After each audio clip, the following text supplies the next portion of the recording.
अयोध्या की मिल्कीपुर विधानसभा सीट पर हुए उपचुनाव में बीजेपी ने बम्पर जीत दर्ज की है। यहां से बीजेपी ने चंद्रभानु पासवान को उम्मीदवार बनाया था। वहीं समाजवादी पार्टी ने फैजाबाद से मौजूदा सांसद अवधेश प्रसाद के बेटे अजीत प्रसाद को मैदान में उतारा था। माना जा रहा है कि बीजेपी ने अयोध्या की मिल्कीपुर सीट पर जीत दर्ज करके लोकसभा चुनाव में फैजाबाद सीट पर मिली हार का बदला ले लिया है। मिल्कीपुर उपचुनाव के लिए बीजेपी ने पूरी ताकत झोंक दी थी। बीजेपी की तरफ से मुख्यमंत्री योगी आदित्यनाथ ने प्रचार का मोर्चा संभाल रखा था, तो वहीं समाजवादी पार्टी की ओर से अखिलेश यादव ने मोर्चा संभाला था। एसपी की तरफ से डिम्पल यादव ने भी प्रचार किया था। मिल्कीपुर में वोटिंग के दिन समाजवादी पार्टी की तरफ से लगातार आरोप प्रत्यारोप का दौर चलता रहा। मिल्कीपुर सीट पर बीजेपी की जीत की सबसे बड़ी वजह समाजवादी पार्टी के खिलाफ एंटी इनकम्पेंसी का होना बताया जा रहा है। फैजाबाद से अवधेश प्रसाद के सांसद बनने के बाद मिल्कीपुर सीट खाली हो गई थी। समाजवादी पार्टी ने अवधेश प्रसाद के बेटे अजीत प्रसाद को यहां से उम्मीदवार बनाया, लेकिन जनता ने उन्हें नकार दिया और बीजेपी ने यहां बम्पर जीत दर्ज की। मैं सबसे पहले मिल्कीपुर वासियों का अभिनंदन करता हूं, स्वागत करता हूं, उन्हें शुभकामनाएं देता हूं कि भारतीय जनता पार्टी के उम्मीदवार के समर्थन में 5 फरवरी को उन्होंने मतदान किया और उसका परिणाम दिखाई पड़ रहा है कि हम लाखों मतों से जीतने जा रहे हैं। पुनः मिल्कीपुर वासियों का अभिनंदन करता हूं। विधायक जी, जिस तरीके से सपा के सांसद है, उन्होंने एक रोने का भी वो किया, फिर उसके बाद उन्हीं के लोग कह रहे हैं कि बेईमानी हो रही है, लगातार प्रश्न चिन्ह लगाए, प्रशासन पर प्रश्न चिन्ह लगाए, आप लोग की पार्टी। देखिए, अवधेश प्रसाद को मैं इतने कह सकता हूं कि यहाँ के लोकप्रिय सांसद हैं, सांसद की गरिमा है। सांसद की गरिमा और महिमा के अनुसार उन्होंने काम नहीं किया, जिसके नाते लोगों ने नाराजगी आई और उन्होंने उसका जो एक हाई प्रोफाइल रोने वाला ड्रामा किया, उससे और वहां की जनता को तकलीफ हुई। कोई सांसद चुनता है रोने के लिए, कोई सांसद चुनता है ड्रामा करने के लिए। ये पहली घटना है इस देश के अंदर में कि कोई सांसद लगातार झूठ की मशीन की तरह झूठ बोलता हो।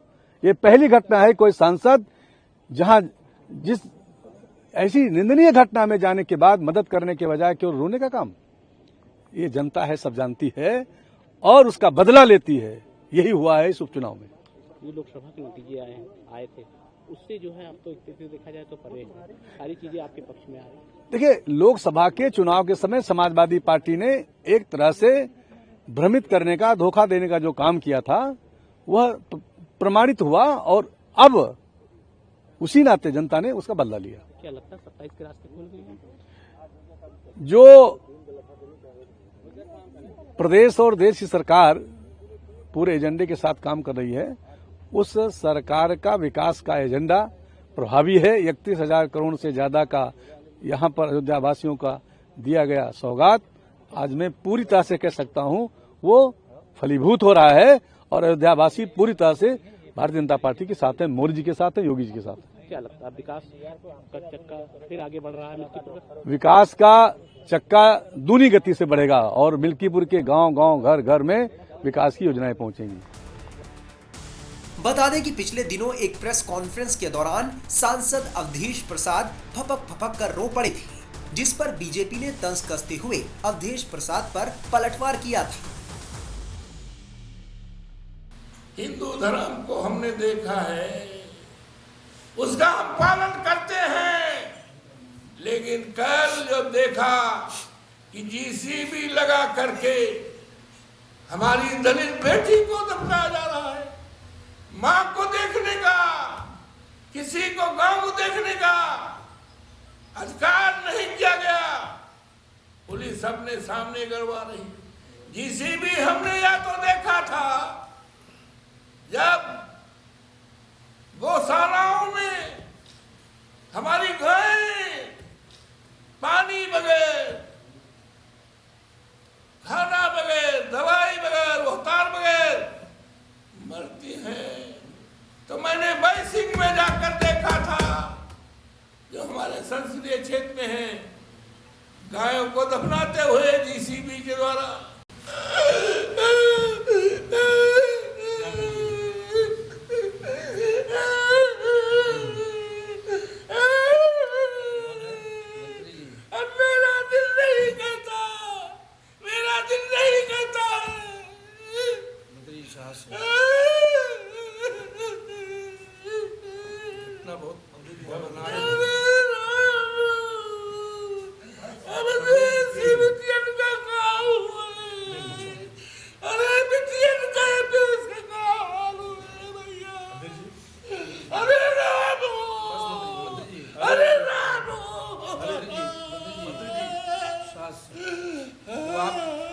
आप उसकी लड़ाई लड़िए, लड़ाई लड़ी जाएगी, सब लोग उस साथ। लड़ाई को आप लड़ेंगे, उसको न्याय उसके न्याय दिलाया जाएगा।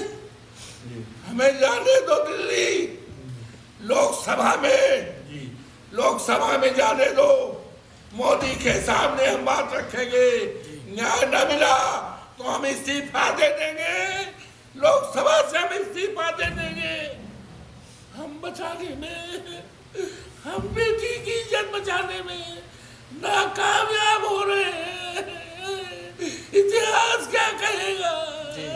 मारामारी में इतिहास सैकड़ों साल बाद क्या कहेगा? अरे तुम ये पीते, आप बहुत लड़ाई लड़े हैं मंत्री, कैसे बिटिया के साथ ये हो गया? रामो, तो आपने कितने लोगों को न्याय दिलाया? बहुतों को आपने न्याय दिलाया है, फिर न्याय मिलेगा। आपने बड़े से बड़े मामले दिलाया, लेकिन ये तो इतिहास का सबसे बड़ा मुद्दा हो गया, सबसे बड़ी घटना है ये, बहुत बड़ी घटना है।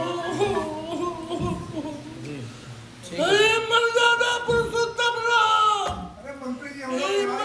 लड़ाई में साथ सब साथ।